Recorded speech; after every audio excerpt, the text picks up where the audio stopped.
Hello everyone, this is Kiran world channel. तुमच्या सर्वांचं खूप खूप स्वागत. मला ना एका माझ्या फ्रेंडने असा प्रश्न विचारला की तुलना आणि दुसऱ्याची तारीफ करणे याच्यात काय फरक आहे. तर तारीफ करणे, आपण तुलना करू शकतो ना की तू माझ्यापेक्षा हुशार आहेस, तू माझ्यापेक्षा छान आहेस, तू दिसायला सुंदर आहेस. तर ह्या ज्या गोष्टी आहे आपण असं बोलतो. तर जर तुम्ही चांगल्या विचाराने बोलत असणार तर नो प्रॉब्लेम. जर तुम्हाला खरंच अप्रिसिएट करायचंय समोरच्याला की खरंच तो म्हणजे तो किंवा ती अगदी खरंच सुंदर आहे किंवा खरंच त्याच्यामधले जे गुण आहेत ते घेण्यासारखे आहेत आपल्याला, आणि जर तुम्ही अशी कॉम्प्लिमेंट करत असाल तर अगदी चांगली गोष्ट आहे. पण जर तुम्ही त्या व्यक्तीबद्दल, म्हणजे जी तुमच्यापेक्षा जास्त हुशार आहे असं तुम्हाला वाटतं, जर असं असेल आणि तुम्ही जर निगेटिव्ह असाल त्या गोष्टीबद्दल, तर ते तसे विचार करणं अगदी चुकीचं आहे. कारण तसे विचार करायलाच नको. कारण की आपण किती दिवस दुसऱ्यांसोबत तुलना करणार. आपल्याला काय करावं लागेल, आपल्यामध्ये इम्प्रुव्हमेंट करावं लागेल. आणि आपल्यामध्ये इम्प्रुव्हमेंट कशी होईल, जर तुम्ही प्रॅक्टिस करत राहिलात तर. म्हणजे समजा प्रत्येक गुण हा आपल्यामध्ये नसतो, प्रत्येकच गुण तुम्हाला नाही येणार, पण त्या व्यक्तीपेक्षा तुम्हाला काहीतरी चांगलं येत असतं. आणि तुम्ही समोरच्या मधले असे गुण बघू शकता की हा त्याच्यामध्ये किंवा तिच्यामध्ये माझ्यापेक्षा हे चांगले गुण आहेत आणि ते मला घेण्यासारखे आहे. जर तुम्हाला घ्यायचे असते, तुम्हाला असं वाटलं की खरंच कोणीतरी खूप छान रांगोळी काढतं, खूप छान मेहंदी काढतं आणि मला तेवढी छान येत नाही, तर तुम्ही जर प्रॅक्टिस केली तर तुम्हाला पण 100% ती गोष्ट तुम्हाला येऊ लागते. पण ह्याच्यासाठी प्रॅक्टिस, कारण त्या व्यक्तीने त्या गोष्टीचा सराव सराव सराव केलेला असतो. कोणतीही गोष्ट सरावाने साध्य होते असं म्हणतात. मग मला तरी वाटते की तुम्हाला जे पण कौशल्य शिकायचं, जे पण कोणती स्किल शिकायची, त्या कौशल्यासाठी, त्या स्किलसाठी तुम्हाला मेहनत करावीच लागेल. कंपॅरिझन निगेटिव्ह नसायला पाहिजे. जर तुम्हाला तारीफ करायची असेल, कोणाची तरी स्तुती करायची, कौतुक करायचं, तर ओके, कारण हे असायलाच पाहिजे. कारण की कौतुक केल्याने समोरच्यालाही बरं वाटतं, आपल्यालाही आनंद भेटतो ना. मला तर खूप आनंद होतो समोरच्यांचं कौतुक करायला, कोणाची तरी स्तुती करायला. कारण की तो म्हणजे तो किंवा ती इतकी मेहनत करतात, त्या मेहनतीचं त्यांना पण असं अप्रिशिएशन गरज असतं. मला तर वाटते की आपण दररोज 2-4 लोकांची स्तुती तर आरामशीर करायला पाहिजे. आपण म्हणजे खोटी स्तुती नाही करायची, जेन्युइन तुम्हाला असं वाटलं पाहिजे की खरंच ग्रेट आहे ही गोष्ट, त्याच गोष्टीची करायला पाहिजे. बिनाकामी हा मग हे तुझं सुंदर, ते तुझं सुंदर, मग ते समोरच्या व्यक्तीला पण असं वाटतं की नाही हे फेकू फेकू आहे. तुम्हाला जेन्युइन वाटलं पाहिजे. एखाद्याच्या मधले गुण चांगले असायला, आपल्याला ओळखता येतात ना चांगले गुण असले तर ते अप्रिसिएट करायला पाहिजे. मला तरी वाटते, माझी तर सवय आहे की मी कौतुक करते कोणाचं पण. मला खूप आवडतं कौतुक करायला, कारण की कौतुक केल्याने माझं नुकसान होत नाही, उलट समोरच्याला हॅपीनेस येतो. आणि हॅपीनेस मध्ये राहायला मला खूप जास्त आवडते. हॅपीनेस हॅपीनेस हॅपीनेस एवढंच मला खूप आवडतं.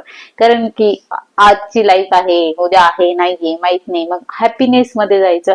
आपण स्वतःही हॅपी राहायचं, दुसऱ्यांना पण हॅपी ठेवायचं, एवढाच एक रूल असायला पाहिजे आपल्या लाईफचा, बाकी काहीही नको. कारण की आपण असंही कोण फ्रेंड घ्या, कोणते पण कलिग्स घ्या, त्यांच्यासोबत आपण कित्येक वेळ राहतो. मग त्यांना जर चांगले 2 कौतुकाचे शब्द दिले तर त्यांच्या लाईफ टाइम मध्ये लक्षात राहते की अरे खरंच या व्यक्तीने मला असं असं म्हटलं होतं. तर खूप खूप गरज आहे चांगल्या गोष्टीचं चांगलं कौतुक करणं. पण मग हे चुकीच्या पद्धतीने पण असू शकतं. कोणी कोणी ना जेलस फील करतं की समोरचा खूप छान आहे, समोरच्याच मॅच छान आहे, इंग्लिश छान आहे, मला काहीच येत नाही, असं नसायला पाहिजे. कारण जोपर्यंत तुम्ही निगेटिव्ह झोन मध्ये राहता, निगेटिव्ह झोन मध्ये राहिलं तर आपण निगेटिव्ह झोन मध्ये जास्त जातो. म्हणजे इतकं वाहवत जातो की आपण पूर्णपणे नकारात्मक विचाराने भरलेलं जातो. तर तुम्हाला जेवढं शक्य होईल तेवढं चांगलं कौतुक करा आणि चांगल्या पॉझिटिव्ह विचारामध्ये राहा.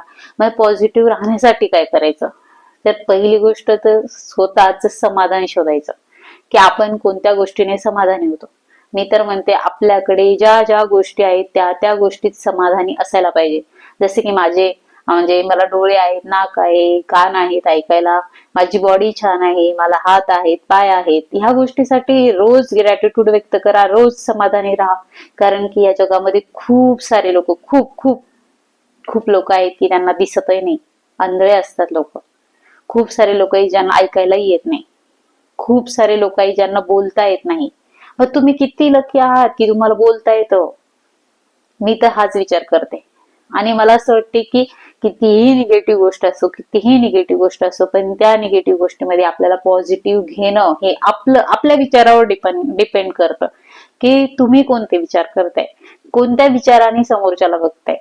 चांगल्या विचाराने, तुमचे विचार जर चांगले असतील तर समोरच्यामध्ये तुम्हाला चांगले गुण नक्की दिसतात. जर आपले विचारच चुकीच्या पद्धतीने असले तर आपल्याला समोरच्या मध्ये चुकाच दिसतात. जर आपले विचार चांगले करा, समोरची परिस्थिती ऑटोमॅटिक चांगली होते. खरंच खरंच. कारण की जोपर्यंत आपले थॉट चेंज होत नाही ना तोपर्यंत आपलं आयुष्य बदलत नाही. ज्या दिवशी तुमचे थॉट चेंज व्हायला लागतील, ज्या दिवशी थॉट चेंज होतील त्या दिवशी तुमची लाईफ इतकी ब्युटिफुल होईल की तुम्हाला शब्द सुचणार नाहीत की काय बोलावं आता. खरंच अमेझिंग. कारण की माझं असं म्हणणं आहे की आज आपण डोळे लावले रात्री झोपताना, उद्या सकाळी उघडणार आहेत का नाही माहित नाही. आणि उगाचच याच्या त्याच्यावर जलस करायची, तुलना करायची. द्या सोडून सगळे निगेटिव्ह थॉट, द्या सगळे सोडून. फक्त आणि फक्त हा विचार करा की उद्या आपण उठणार आहे का नाही. भविष्याचा विचार करावा असं नाही की करू नये. कारण की प्लॅनिंग करणं खूप गरजेचं आहे. लोकांच्या समोर 5-5, 10-10 वर्षाचं प्लॅनिंग असतं, त्याच्यावर आपण वर्क करतो. रोज आपल्याला काय करायचं ते कळतं. पण माझं म्हणणं हेच आहे की आपण उद्या उठणार आहे का नाही माहित नाही, पण दुसऱ्यांना आपण नावं ठेवून, दुसऱ्यासोबत तुलना करून, दुसऱ्याबद्दल निगेटिव्ह बोलून आपल्याला भेटणार तरी काय आहे. तर आपल्या भविष्यासाठी एक प्लॅन करणं, फ्युचरचे प्लॅन करणं खूप खूप गरजेचं आहे. मी तर म्हणते प्रत्येकाकडे 5 वर्षाचा प्लॅन असायला पाहिजे की मी येत्या 5 वर्षात काय होणार आहे. मला अगोदर ह्या गोष्टी माहित नव्हत्या, खरंच माहित नव्हत्या, नाहीतर मी पण अजून बेस्ट झाले असते. पण मला आता रिसेंटली कळलंय की नेमकं काय इम्पॉर्टंट आहे. मग आपल्या येणाऱ्या 5 वर्षाचं प्लॅनिंग असायला पाहिजे. करून ठेवा ना, कोण तुम्हाला काय बोलणार आहे. आणि कोणाला दाखवायचं थोडं असतं, आपल्या नोटबुक मध्ये सेव्ह करून ठेवा, लिहून ठेवा, काय हरकत आहे. आपली मर्जी, आपली लाईफ, आपली डायरी. लिहा तुम्हाला 5 वर्षात तुमची लाईफ कशी पाहिजे. जर तुम्ही निगेटिव्ह थॉट, निगेटिव्ह झोन मध्येच राहिले तर तुमची येणारी 5 वर्षाची लाईफ पण निगेटिव्ह झोन मध्ये जाणार म्हणजे जाणार. सो खूप गरजेचं आहे पॉझिटिव्ह असणं. तर त्याच्यासाठी काय करावं लागेल, माझं तर असं असतं की पॉझिटिव्ह, सकाळी उठल्या उठल्या पॉझिटिव्ह बोलायचं स्वतःलाच. स्वतःच चांगलं बोलायचं स्वतःलाच. कोणी तुमची अप्रिशिएट करेल, कोणीतरी येईल आणि तुम्हाला म्हणेल की हा तुम्ही खूप छान केलं, त्याच्यापेक्षा स्वतःच करायचं. मी तर असा हात करते स्वतःचा आणि स्वतःलाच व्हेरी गुड असं म्हणते. मला आहे सवय. म्हणजे व्हेरी गुड मी स्वतःलाच म्हणते. म्हणायला पाहिजे ना, म्हणजे आपण कधी स्वतःला व्हेरी गुड म्हणायचं. मी म्हणत असते स्वतःला व्हेरी नाईस. म्हणजे काही पण करू, मी सकाळी लवकर उठले, माझ्या म्हणजे बिना अलार्मचा जाग आला तर मी स्वतःला म्हणते वा वा व्हेरी नाईस, खूप छान काम केलं आज, व्हेरी गुड. कधी कधी नाही येत जाग, कधी कधी डायरेक्ट 7 वाजता येतो, मग तेव्हा खूप राग येतो. पण तेव्हा असं स्वतःला सांगायचं इट्स ओके, आज आपण आराम केला, आपल्या बॉडीने आराम केला, टेन्शन नको घेऊ. अशा गोष्टी असायला पाहिजे. म्हणजे चांगले विचार केल्याने चांगलं घडतं. त्याच्यानंतर स्वतःला पहिली चांगलं बोलायचं. तुम्ही कसे आहात, कालचा दिवस संपला, मग आजपासून तुम्ही सुरू करताय ना चांगलं राहायचं. आजपासून सुरुवात करा चांगल्या गोष्टी बोलायचं. त्याच्यानंतर चांगले सॉन्ग ऐका तुम्ही, एकदम पॉझिटिव्ह सॉन्ग, असं मोटिवेशनल सॉन्ग ऐका की तुम्हाला एनर्जी येईल. कारण गाण्यामध्ये एवढी एनर्जी असते, तेवढी एनर्जी मला कशातच दिसत नाही जेवढी गाण्यामध्ये असते, शब्दांमध्ये असते. ते गाणे ऐका, पॉझिटिव्ह सॉन्ग ऐका. जर पॉझिटिव्ह ऐकायचे नसतील तर देवाचे, तुम्हाला जर देवावर भरोसा असेल तर देवाची गाणी ऐका, छान वाटतं. त्याच्यानंतर पॉझिटिव्ह रिडिंग करा. कोणतंही बुक घ्या, कोणतंही म्हणजे पॉझिटिव्ह असलं पाहिजे, ते सकारात्मक विचाराचं ते बुक घ्या आणि तुम्ही ते रीड करा. जर तुम्ही असं म्हणणार की आमच्याकडे बुक नाही, तर मग गुगलवर सर्च करा.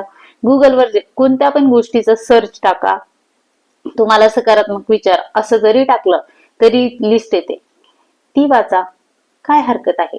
फक्त आपल्याला सकाळी स्टार्ट करायचंय. सकाळी स्टार्ट केल्या नाही ह्या गोष्टी तर तुमचा दिवस खूप चांगला जातो. आणि मी असं सांगते की जर तुम्ही कंटिन्यू 1 महिना हेच फॉलो केलं, चांगले विचार, चांगले गाणे, चांगलं चांगलं स्वतःबद्दल बोलणं, चांगलं चांगलं आपल्या घरच्यांबद्दल बोलणं, घरी चांगलं बोलणं, घरात चांगलं बोलणं, स्वतःलाच बोलायचंय की माझं असं चांगलंय, हे चांगलंय, ते चांगलंय, सगळं स्वतःबद्दलच चांगलं चांगलं बोला. तुमच्या लाईफ मध्ये मिराकल हे 100% घडेल. पण तुम्हाला खूप गरजेचं आहे हे दररोज प्रॅक्टिस करणं. कारण जर आपण निगेटिव्ह झोन मध्ये असणार तर आपल्याला ह्या गोष्टीमध्ये पॉझिटिव्ह होण्यासाठी आपल्याला ऍटलिस्ट 1 महिना तरी लागतो.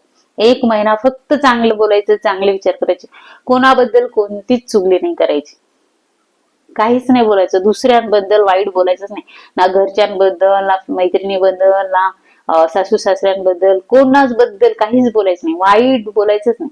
म्हणजे स्वतःलाच प्रॉमिस करायचं की मी दुसऱ्यांबद्दल काहीच वाईट बोलणार नाही.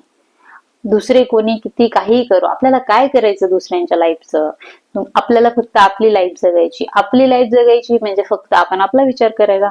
हा, मग नंतर झालं की आपण स्वार्थी आहोत का? नाही, स्वतःवर प्रेम करणं स्वार्थ नाही. हा, तुम्हाला दुसऱ्यांची हेल्प करायची करा, मी तर दररोज करते, कोणाची तरी एक हेल्प करते. माझ्याकडून दुसरं काही होत नाही, पैसे वगैरे देणं होत नाही, एक स्माइल द्या, स्माइल देण्याने पण एक हेल्पच होते. कारण समोरची व्यक्ती, सपोज तुम्ही रस्त्याने चालले आणि समोरची व्यक्ती खूप नाराज आहे, खूप दुःखी आहे, आणि आपण त्याच्यासाठी किंवा तिच्यासाठी अननोन पर्सन असतो, आणि मग अननोन पर्सन असल्यावर तरी एक स्माइल दिली तरी काय होतं, ती व्यक्ती हसते आणि आपण त्यांना बोलत नाही, काहीच नाही.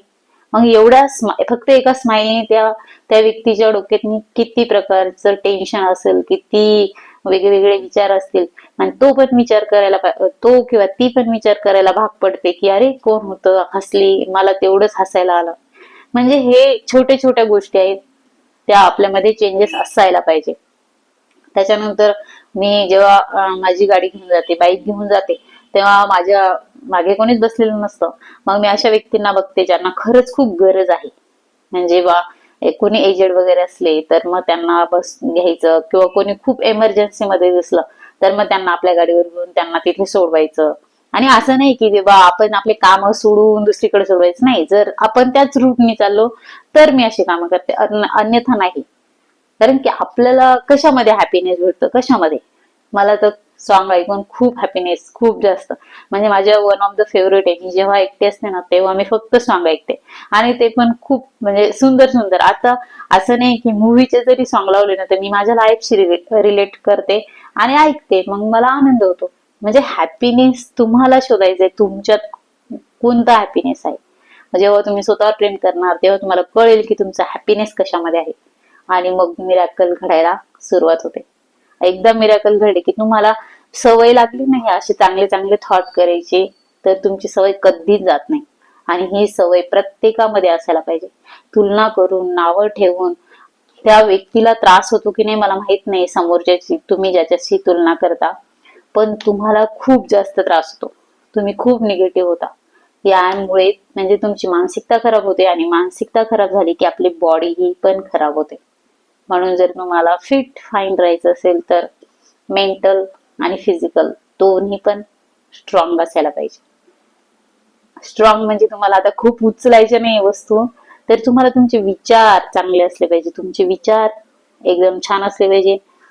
तुमचे विचार जर चांगलेच असले तर तुमच्या बॉडी चांगलं मन राहते, आणि जेव्हा आपल्या बॉडीत चांगलं मन राहते तेव्हा आपली बॉडी फिट अँड फाईन राहते, असं मला तरी वाटतं. खूप जास्त गरज आहे ह्या विचारांची, चांगल्या विचाराची. चांगले विचार करा आणि तुमचं भविष्य सुंदर बनवा. Thank you so much.